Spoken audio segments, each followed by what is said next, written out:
Season 2, Episode 5. The LOS made a return appearance as a guidance counselor, forcing the new student Marvin Ellis on Lunella since she's the smartest in school, I guess. Lunella was already disliking Marvin due to his bagel assassination. This was interesting to see, this dislike for this dude. This was an interesting episode in general. Back in my youth, I adored dodgeball until I was hit in the face, but after some roasting from fellow classmates, I stopped crying.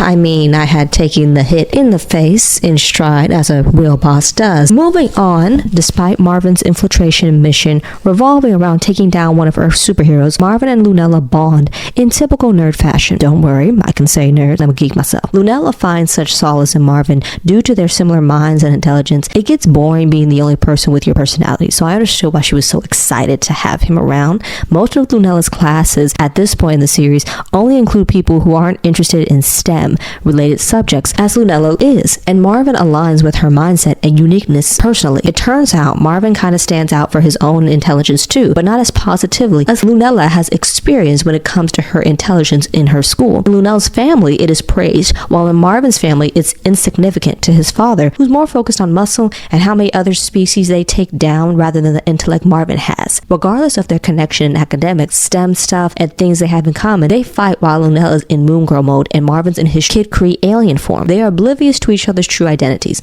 Lunella even sees Marvin as her soul nerd. It's too cute. So her disappointment in Marvin actually trying to take down Moongirl for no justifiable reason was heartfelt. It's why she kind of showed her you know what. She popped off strong after obtaining Kid Kree, aka Marvin, aka Melvar's phoning device, not only answering the call from his father, but boldly showing her face into an unknown militant alien, taunting Melvar's daddy with the insinuation she had taken him down, when in fact she did nothing of the sort.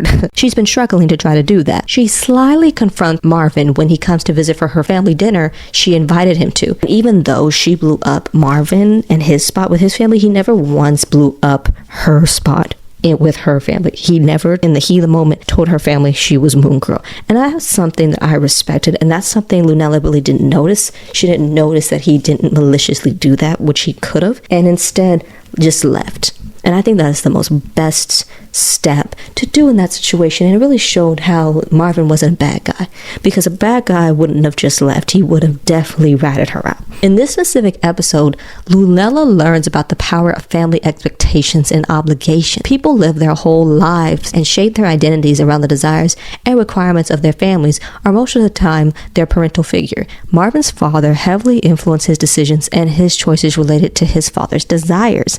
Melvar, aka Marvin, clearly did not know about Moongirl's true identity. An additional lesson was avoiding overly emotional reactions, jumping to conclusions instead of speaking with Marvin and seeing what the issue was.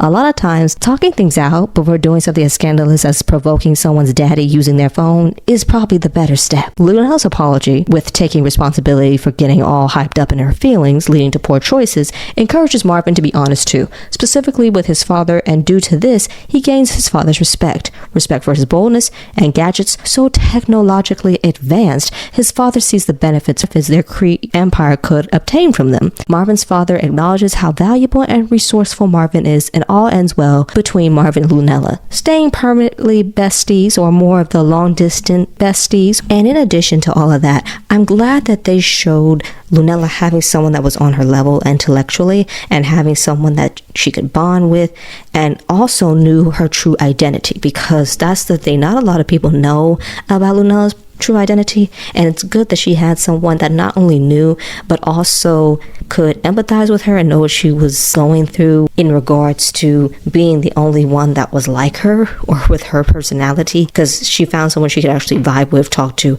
and knew her secret too. So this was a cute little episode. This was a cute little new friend that Lunella got, and it was one of those episodes that would just feel good. Simple, concise, and lovable. I'm liking the direction they're going. There's new characters and everything. I hope they introduce more like Lunella in the future. But we'll see. Season 2, episode 6. It started off good. Lunella bopping in glee and splendor, with Lunella having her own inventions, conforming, doing what others thought was popular. And when she noticed her schoolmates, friends, foes having it, she started to feel some type of way. Of course, when Lunella requested for the new fits that everyone else had, her mama gave the whole "do you have some new fits money?" In this episode, Lunella didn't really learn a new lesson since she already knew how she should view things and what to do. The only thing was that she wanted to belong by conforming. She improvised since she couldn't get the Beasto 3s and ended up being called out for the knockoffs. In her deep shame, she had taken up the Beyonder's offer after he takes over the Wish Star machine her father buys. The Beyonder stays selfish. He tries to advertise himself as in improving and being better. He did have a point about humans obsessing over things they don't have, and Lunella being amongst those humans. And when she gets one of the things she wants, the Beasto 3s, she ends up wanting more and more, never really becoming fulfilled with the thing she gets, because she doesn't actually want the material thing she gets. She truly wants the societal acceptance, the peer recognition, feeling of belonging, showing that she has much as of the good stuff and what's considered the good stuff as everyone else had. There's the blatant desire to become influential and admirable as those that set trends, such as the singer Bobby the Myth. It's crazy. We only see the fan perspective of influential people and none of the toxicity and high expectations placed on artists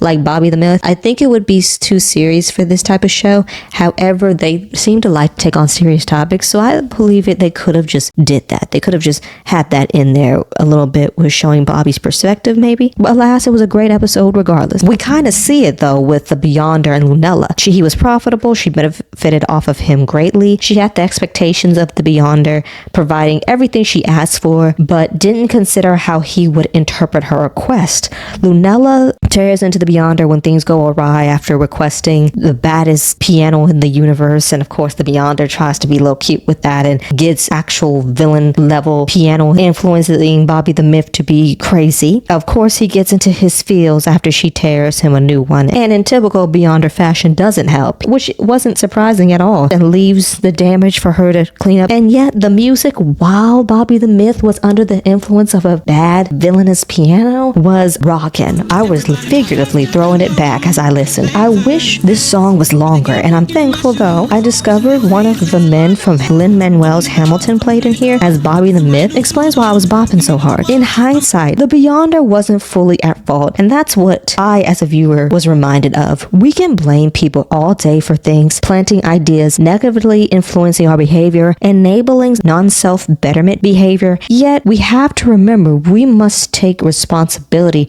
for our own decisions. Since episode 4, the season is starting to improve. I hope it keeps this same vibe of having consistent, great, and fun episodes, because this was a fun episode. It was good. I like those type of episodes that you can watch repeatedly and not feel a bit, it was too much or too much PTSD for a kid involved in here, because that's about Moongirl's world. Her world is typically supposed to be about age-appropriate things, but sometimes they get into this thing that's a bit intense or unnecessary. But we love Moongirl and Devil Dinosaur. We love it. And that's all I have for today. Feel free to like, comment, subscribe, and stay tuned.